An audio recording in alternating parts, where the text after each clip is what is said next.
بسم اللہ الرحمن الرحیم۔ ایک سال مصر میں بارش نہ ہوئی اور ملک میں قحط پڑ گیا۔ لوگوں نے بہت گریہ زاری کی، لیکن آسمان سے پانی کی ایک بوند نہ ٹپکی۔ ایک شخص حضرت ذوالنون رحمۃ اللہ تعالیٰ علیہ کی خدمت میں آیا اور ان سے درخواست کی کہ بارش کے لیے دعا کریں۔ اللہ تعالیٰ اپنے محبوب بندوں کی دعائیں رد نہیں کرتا۔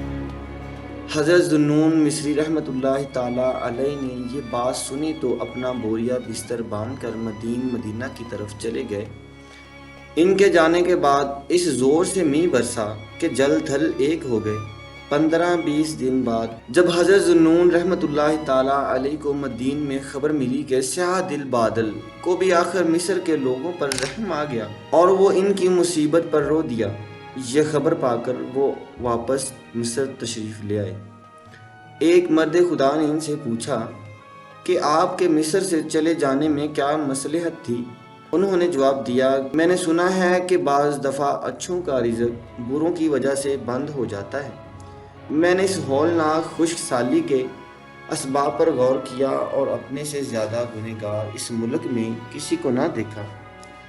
چنانچہ میں یہاں سے بھاگ گیا تاکہ میری وجہ سے لوگوں پر خیر کا دروازہ بند نہ ہو جائے۔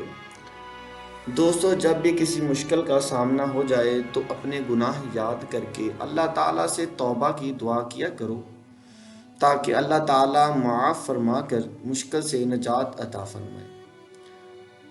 امید ہے کہ آپ کو حضرت شیخ سعدی رحمۃ اللہ تعالیٰ علیہ کی یہ حکایت بہت پسند آئی ہوگی۔ اس طرح کی مزید حکایات سننے کے لیے ہمارا چینل سبسکرائب